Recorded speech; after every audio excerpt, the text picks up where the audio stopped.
instead of a ring dip or a bench dip or a box dip. Because a lot of times we move to the box dip or the bench dip where we'll just come to here, right?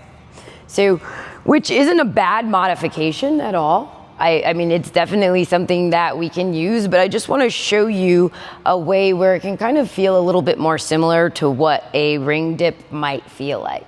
Because if you look at this position when I'm here on the box, I'm forward of where my hands are, right? And yeah, it's still gonna work the same types of muscles, but it's a little bit different because if I were doing a ring dip, my arms are gonna be more up here, right?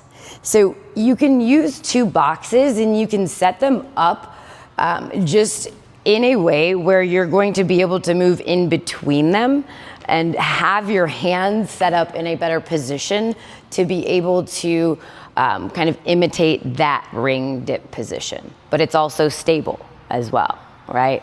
So I want my box, obviously, you want to be able to fit in between the boxes there. And you don't want them too wide.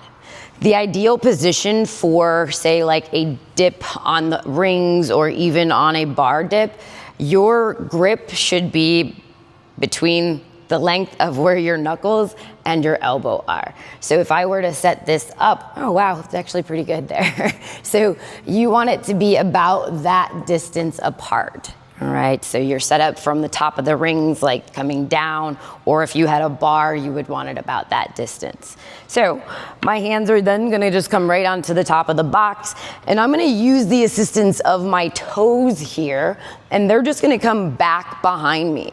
And I'm literally just like toe assisting myself in this dip with my hands right by my side.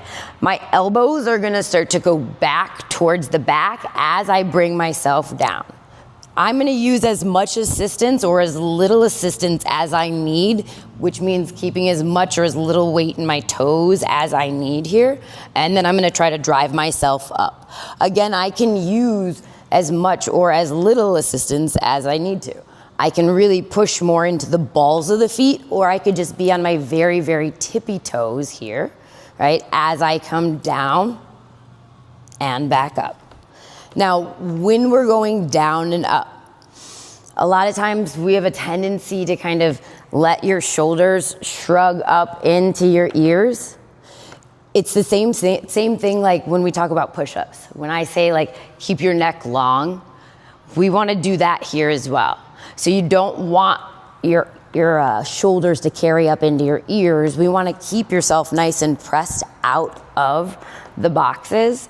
And as you lower down, you think of nice long neck the whole time, all right? Neck stays nice and long, and notice where my shoulders go. They're not here, all right?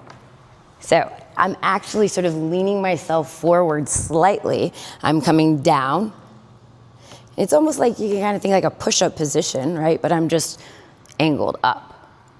Controlling it, core stays nice and tight. Then drive up out of the box, all right? So this is a really, really great version. I love doing these. I think everybody should try them. I mean, sometimes people underestimate them. It kind of looks like who wants to do them on a box like that? But it's actually a really, really, really great way to build that strength to do the rings, all right? So if we're gonna do some ring dips also,